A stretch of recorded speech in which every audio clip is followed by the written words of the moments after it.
Assalamualaikum warahmatullahi wabarakatuh. Nama saya Abdul Renugroho. Di sini saya akan menjelaskan materi tentang ilmu hukum, yaitu hukum pidana. Di mana hukum pidana itu terdiri dari pengertian hukum pidana, sumber-sumber hukum pidana, asas hukum pidana, dan materi lainnya. Macam-macam pembagian delik, tapi nanti saya tidak akan menyebutkan pembagian deliknya karena sangat panjang. Tapi saya akan menyebutkan tentang macam-macam hukum pidana.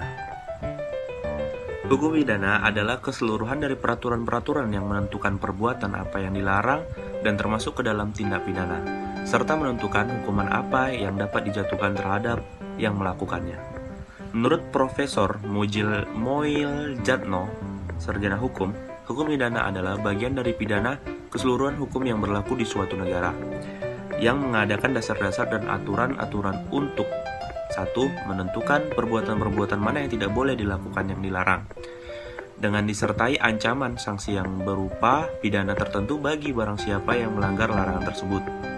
2. Menentukan kapan dan dalam hal-hal apa kepada mereka yang telah melanggar larangan-larangan itu dapat dikenakan atau dijatuhi pidana sebagai yang telah diancamkan. Bahan dalam peraturan perundang-undangan, maka yang dipakai adalah aturan-aturan yang paling ringan sanksinya, sebagai bagi terdakwa pasal 1 ayat 2 KUHP. Kedua,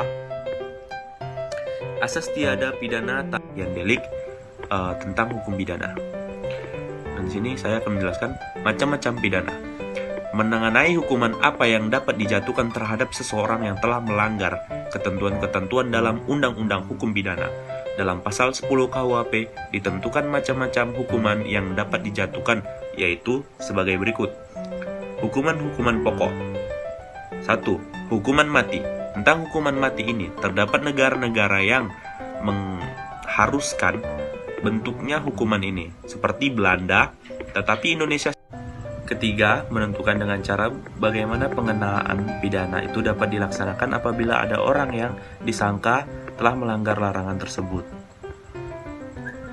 Sedangkan menurut Sudarsono, pada prinsipnya, hukum pidana adalah yang mengatur tentang kejahatan dan pelanggaran terhadap kepentingan umum, dan perbuatan tersebut diancam dengan pidana yang merupakan suatu penderitaan.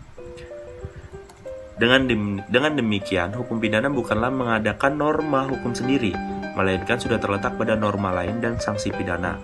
Diadakan untuk menguatkan ditaatinya norma-norma lain tersebut, misalnya norma agama dan keasusilaan. Dan di dalam hukum pidana terdapat sumber-sumber hukum pidana. Sumber hukum pidana dapat dibedakan atas sumber hukum tertulis dan sumber hukum yang tidak tertulis.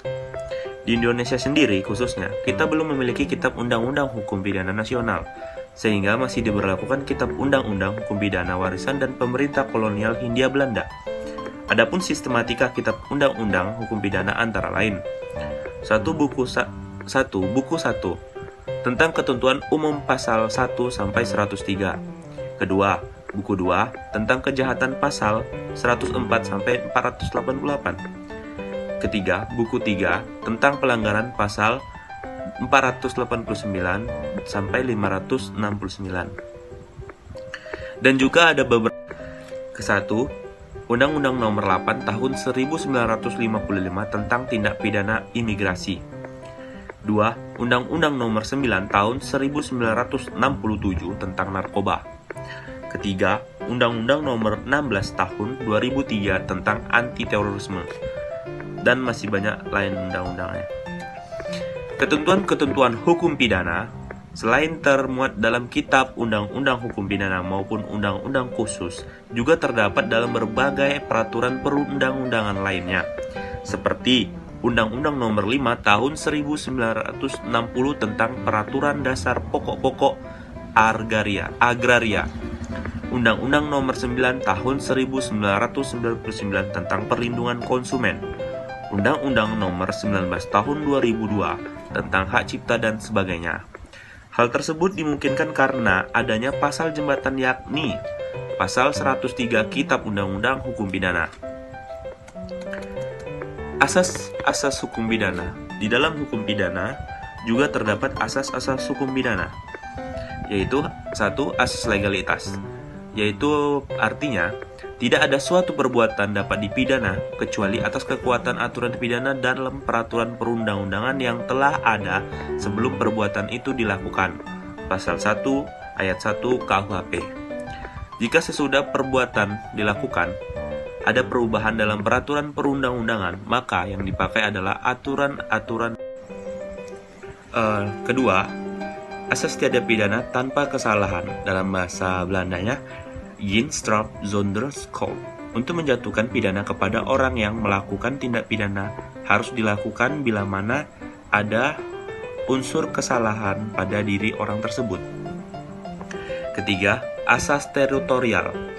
Artinya ketentuan hukum pidana Indonesia berlaku atas semua peristiwa pidana yang terjadi di daerah yang menjadi wilayah teritorial Negara Kesatuan Republik Indonesia, termasuk pula kapal berbendera Indonesia, pesawat terbang Indonesia, dan gedung kedutaan dan konsul Indonesia di negara asing. Pasal 2 KUHP. Keempat, asas nasionalitas aktif. Artinya ketentuan hukum pidana berlaku bagi semua warga negara Indonesia yang melakukan tindak pidana dimanapun ia berada. Pasal 5 KUHP. Kelima, asas nasionalitas pasif. Artinya ketentuan hukum pidana Indonesia berlaku bagi semua tindak pidana yang merugikan kepentingan negara. Pasal 4 KUHP. Macam-macam pembagian delik yang dilakukan dengan sengaja, menjalankan hal-hal yang dilarang oleh undang-undang, kejahatan buku 2 KUHP, pelanggaran buku 3 KUHP. Pengertiannya bisa dilihat di macam-macam pembagian delik tentang 1. Hukuman mati. Tentang hukuman mati ini terdapat negara-negara yang telah menghapuskan bentuknya hukuman ini, seperti Belanda. Tetapi di Indonesia sendiri, hukuman mati ini masih menjadi pro kontra terhadap masyarakat Indonesia. Kedua, hukuman penjara. Hukuman penjara sendiri dibedakan ke dalam hukuman penjara seumur hidup dan penjara sementara. Hukuman penjara sementara minimal 1 tahun dan maksimal 20 tahun.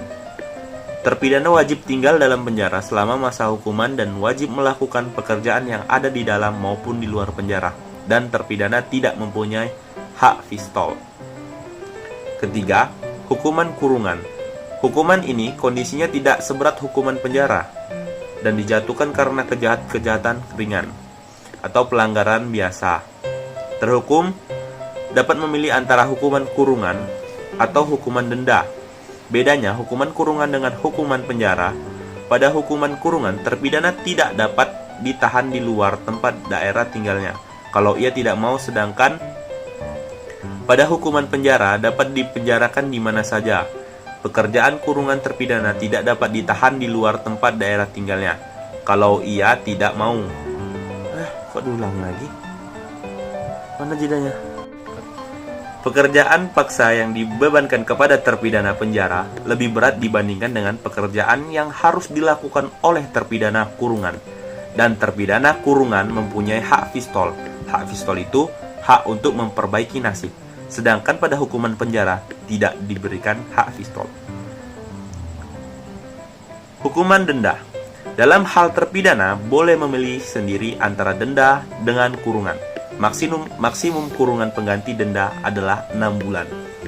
Kelima, hukuman tutupan. Hukuman ini dijatuhkan berdasarkan alasan-alasan politik terhadap orang-orang yang telah melakukan kejahatan yang diancam dengan hukuman penjara oleh KUHP. Hukuman tutupan ini merupakan penambahan pidana ke dalam KUHP berdasarkan ketentuan pasal 1 Undang-Undang Nomor 20 Tahun 1946 tentang hukuman tutupan.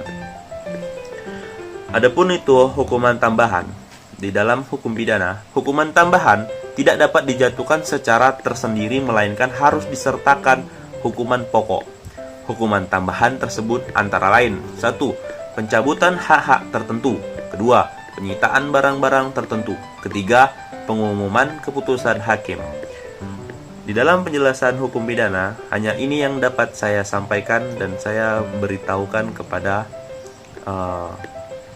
teman-teman semua, yaitu dari mulai pengertian hukuman pidana, sumber-sumber hukum pidana, asas-asas hukum pidana, macam-macam pembagian delik telah saya sebutkan satu-satu, dan yang terakhir yaitu macam-macam pidana.